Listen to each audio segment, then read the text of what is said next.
چی دەبێت ئەگەر بڕینەوەی دار گوناه و تاوان بێت؟ لە دۆڵێک لە دەڤەری شەنگال لە هەرێمی کوردستان یەکێک لە کۆنترین و گۆشەگیرترین پێکاتە ئاینەکانی جیهان بۆ هەزار ساڵە باوەڕمەندی خۆی بە زیندەوەیی هێشتۆتەوە، ئاینی یەزیدی. ئەمڕۆ نزیکەی 700,000 بۆ 1 ملیۆن ئێزیدی لە زنجیرەچیای شەنگال و ناوچە و گوندەکانی دەوروبەریدا دەژین.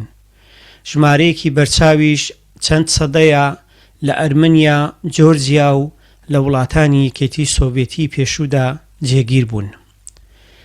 ئاینێکی زیاتر زارەکیان هەیە، کتێبێکی پیرۆزیان هەیە، بەڵام ئاستەما کە کەسانی تر بتوانن بە تەواوەتی بیخوێننەوە.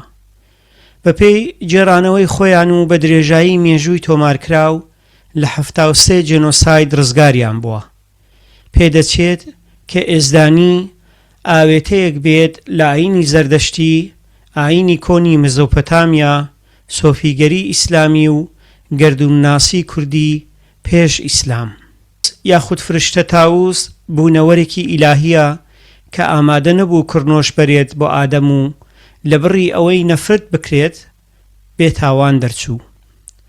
ئێزیدیەکان سیستەمێکی کاستیان هەیە، پەیڕەوانی نوێ قبول ناکەن، بە هەموو واتایەک جیهانێکی تایبەت بخوا، باوەڕیان بە شۆنێک هەیە کە وەک ناوەندی ئافرادن دەیبینن. لە ساڵی 2014دا داعش هێرشێکی سیستماتیکی بۆ سەر دانیشتوانی ئێزیدی شەنگال دەست پێ کرد. هەزاران کەس کوژران، هەزاران ژن و منداڵ بە کۆیلە بران، ئەوانەی مانەوە ئاوارە بوون. ئەمڕۆ ژمارەیەکی بەرچاو لە ئێزیدیەکان لە دیاسپۆرا دەژین، لە ئەڵمانیا و لە سەرانسەری ئەوروپا. بەڵام لالەش هەوە، دۆڵەکەی هەر ئاوەدانە داربەڕۆ پیرۆزەکانی هەر ماونەتەوە و نەریتی ئێزدانی تاکو بمێنێت، لالەش دەمێنێت و جیهانی ئیلاهیش بەردەوام دەبێت. ئێزیدیەکان کۆمەڵی یاسای توندی پاک چاو دەکەن، پەیوەندیان لەگەڵ جیهانی سروشدا هەر تەنیا ژینگە پارێزی نییە وەک ئەوەی ئێمە لی تێدەگەین، بەڵکو شتێکی کۆنتر و ڕادیکاڵترە. لە لالەش کانیاوێک هەیە بە ناوی کانیسپی کە پیسکردنی تەنیا پێشێلکردنی یاسایەک نییە و بە واتای برینێک دەبێت بەسەر جەستەی خوددادا. ئەو داربەڕوانەی لەسەر خاکی پیرۆزی ئێزدایەتیدا دەڕوێن نابڕدرێنەوە، نەک لەبەر یاسایەک، بەڵکو لەبەر ئەوەی وەک بوونەوەرێکی زیندوو دادەنرێن، چونکە شاید حاڵی ڕووداوە پیرۆزەکان یاخود ڕەنگە باوانی پیرۆز بن. ئەمەیە کە توێژەران پێی دەڵێن ژینگەگەرایی تۆپۆفلیک، واتە ئەخلاقێک کە ڕەگ و ڕیشەی نەک لە سروشتی ئەبستراکت، بەڵکو لە وابەستەیی بە شوێنە پیرۆزە تایبەتەکانەوەیە. گەردوونی ئێزیدی لە لایەوەری پیرۆزەوە بەڕێوە دەبردرێت کە هەر کامیان بەرپرسن لە کایەکانی جیهانی زیندوو. یەکیان حکمڕانی سەرچاوە ئاویەکان دەکات، واتە ڕووبار و کانیاوەکان، بۆیە لەژێر پاراستنی پیرۆزدان. یەکێک حکمڕانی کشت و کاڵ دەکات، واتە پەیوەندی نێوان چاندنی مرۆڤ و خولگە سروشتیەکان.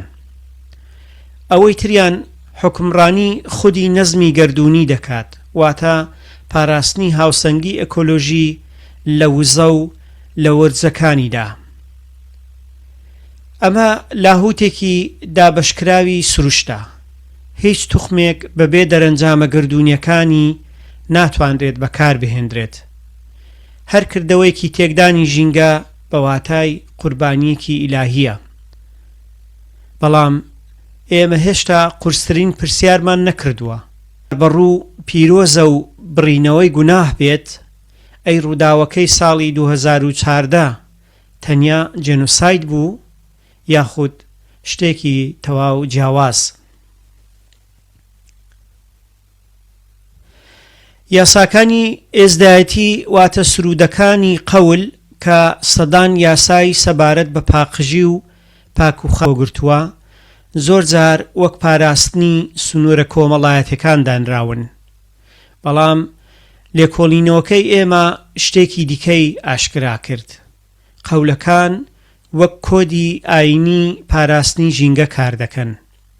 بۆ نمونە پاشماوە دەبێ لە چۆ فڕێ بدرێت، چ شتێک بۆی هەیە بڕژێتە ناو سەرچاوەکانی ئاو، چۆن دەبێت مامەڵە لەگەڵ خاکدا بکرێ.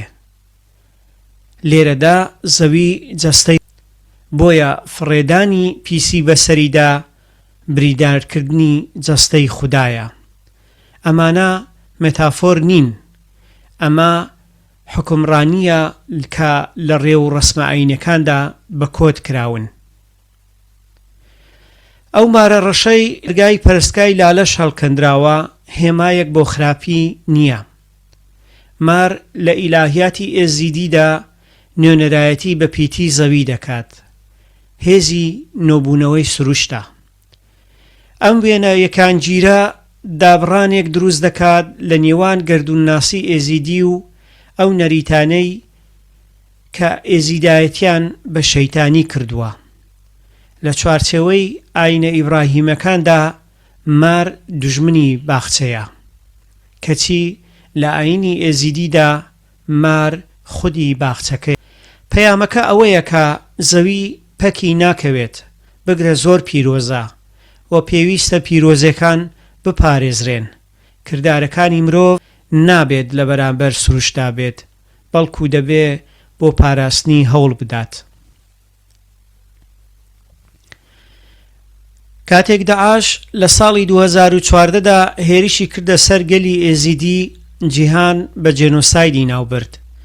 ڕەهەندێکی تریشی هەبوو کە نەخرانە سەرمانشێتەکان. داربەڕۆ پیرۆزەکانی شنگال سووتێنران، کانیەکانی بە ئەنقەز ژەهراوی کران. ئەو مازارگانەی 1000 ساڵ بوودار بوون وێران کران. زانایان دەستەواژەیەکیان بۆ ئەمە هەیە، ئێکۆساید یا جێنۆسایدی ئێکۆلۆژیک، واتە لە ناوبردنی هاوکاتی گەلێک و ئەو سروشتەی کاڵگری ناسنامەی ڕوحی ئەوە. ناتوانرێت گەلی ئێزیدی لە لالەش لە دارەبەڕۆکان لە کانیسپی جیا بکرێتەوە. لە ناوبردنی یەکێکیان هێرشکردنە بۆ سەر ئەویت، لەگەڵ ئەوەشدا لالەش هەر بەسەر پێوەیە. چەمکی مافی سروشت لە یاسای ژینگەدا تازە سەری هەڵداوە. ئەو بیرۆکەیە کە ڕووبارێک، دارستانێک، شاخێک دەتوانێت پێگەیەکی یاسایی هەبێت، جا لە سوودی بۆ مرۆڤ. ئێکوادۆر لە ساڵی 2008دا لە دەستورەکەیدا جێ کردوێتەوە.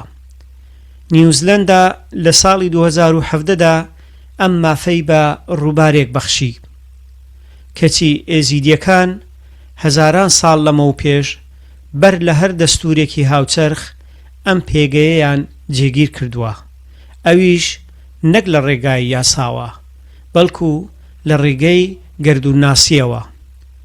ئەمڕۆ ڕزگاربوانی ئێزیدی لە ئەڵمانیا یادەوەری لالەش کانیسپی وەک میراتێکی تێئۆلۆژی و ژینگەیی لەگەڵ خۆیاندا هەڵدەگرن. لە ڕاستیە ئەوانە پرسیارێک دەوروژێنن کە یاسای ژینگەیی تازە دەستی کردووە بە داڕشتنی. ئەویش جیهان چ شتێک قەرزداری شۆنە پیرۆزەکانە.